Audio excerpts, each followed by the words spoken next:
You concede that state legislative action under the Elections Clause is subject to a governor's veto, right? Yes, Your Honor. Well, the governor's not part of the legislature. Why do you concede that point? Well, Your Honor, first of all, we're not here to relitigate Smiley. We're prepared to accept all the court's precedents, number one. Number two, I think the Arizona dissent pointed out that Samuel Johnson defined legislature by reference to Matthew Hale's definition, where he said the three branches of the legislature, the two houses of parliament, and the king, because it was understood at the time of the founding New York and Massachusetts had gubernatorial veto. So it was understood that the governor had a role to play at the time of the founding, and at least it's arguably grounded in the text. Well, given Smiley, if your concession doesn't undermine your position, doesn't Smiley?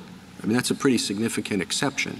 You have otherwise a very categorical case, and it's sort of, well, with this one exception, but vesting the power to veto the actions of the legislature significantly undermines the argument that it can do whatever it wants.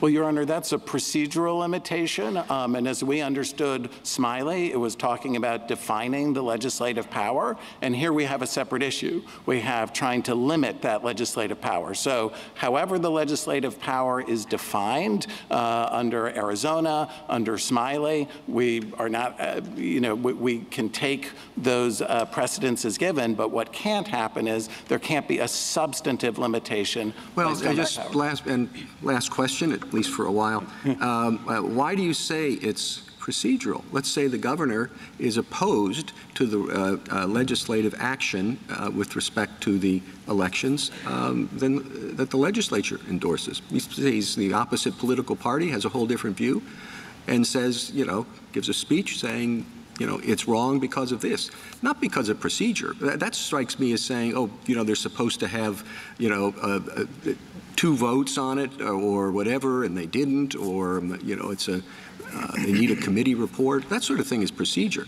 Straight out veto, we really don't know what it is. We're proposing a formalistic test for procedural, which is it a step, a hoop that needs to be jumped through? And if presentment is one of the hoops that the state legislature needs to jump through, then under a formalistic approach that we're suggesting, then that would be procedural, Your Honor.